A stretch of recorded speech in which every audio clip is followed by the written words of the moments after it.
bringing you some of the best speakers and teachers from across the globe. Their words inspiring you towards your best days. This is the Learn, Develop, Live podcast, Speakers Hub.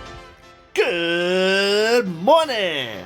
We are back again with the Speaker Hub from the Learn, Develop, Live podcast. Now I've got another great motivator to help you push through the rest of your week, although it's only just started. We welcome Amy Morin to the show today, and she's going to help get ourselves started with building up our mental strength. Because in the world we live in today, there may never be a better time to look after your mind as well as your physical self. Amy will share with us her own personal story of how she came to the realization and method that you can start today.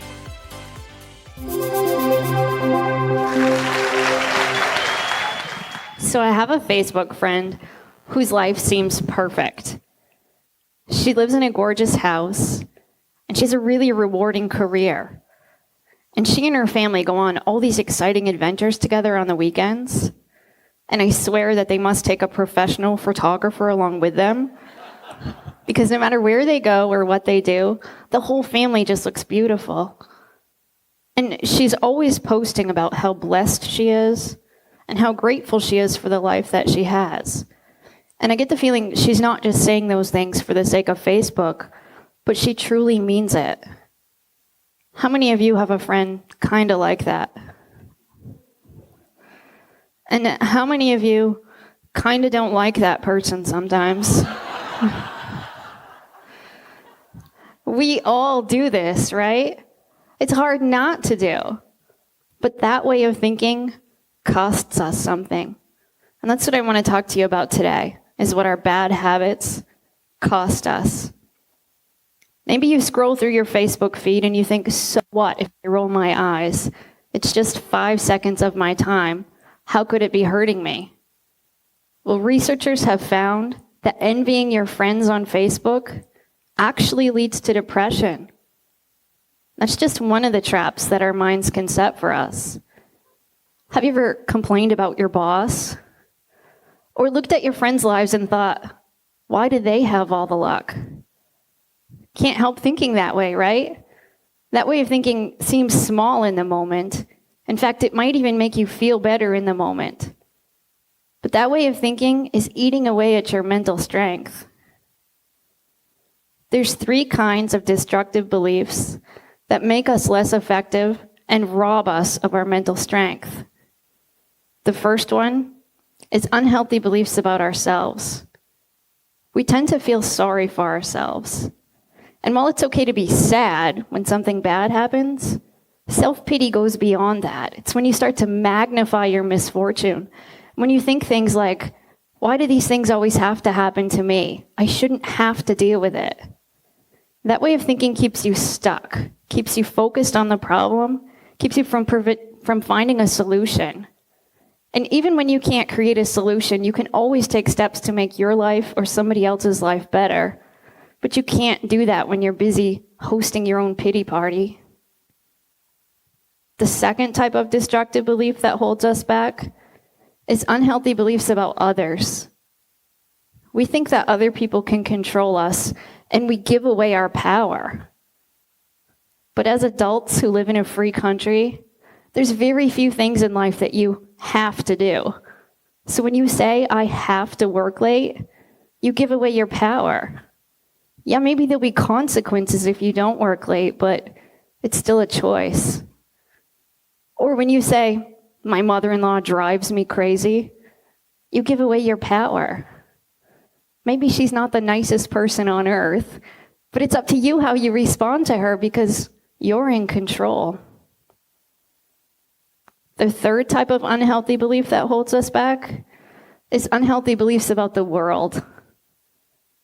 We tend to think that the world owes us something. We think, if I put in enough hard work, then I deserve success.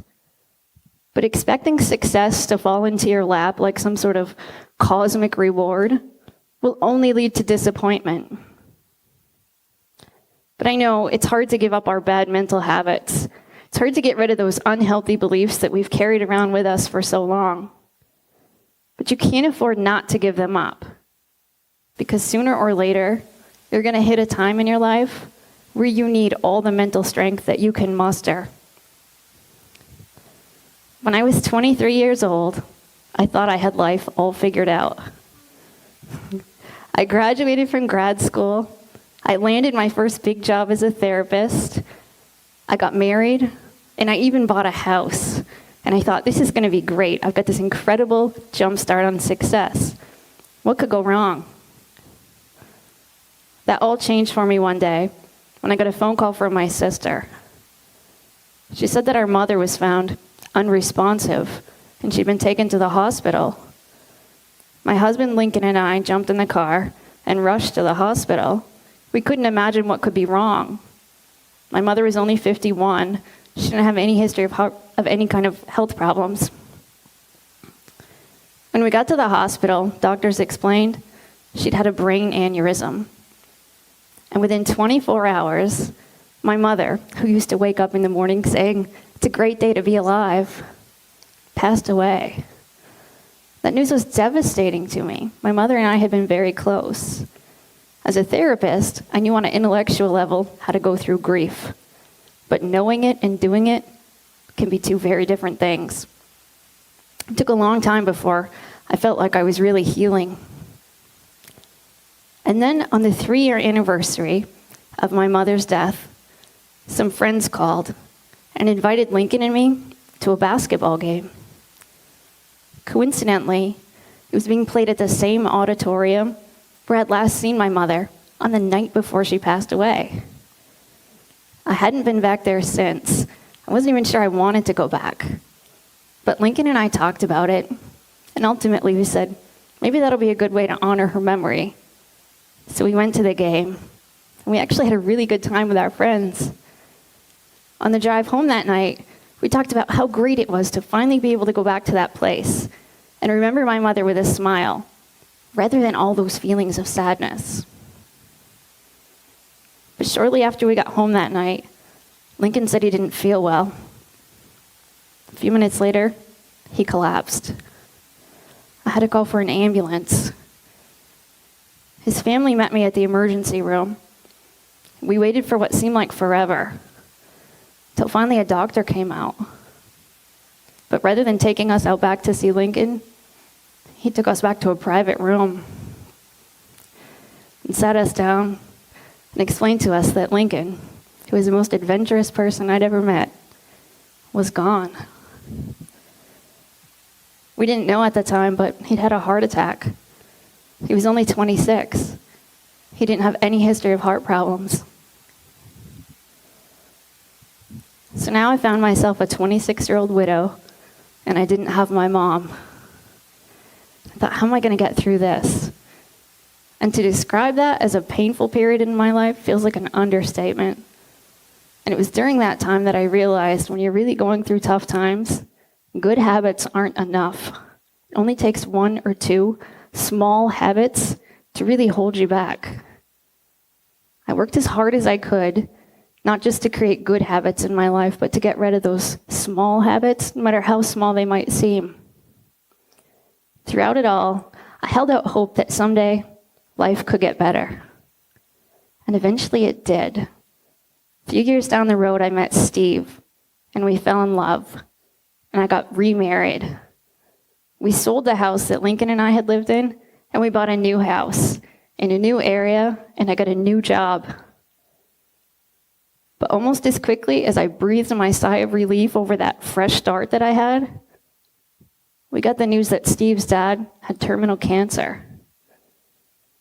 And I started to think, why do these things always have to keep happening? Why do I have to keep losing all my loved ones?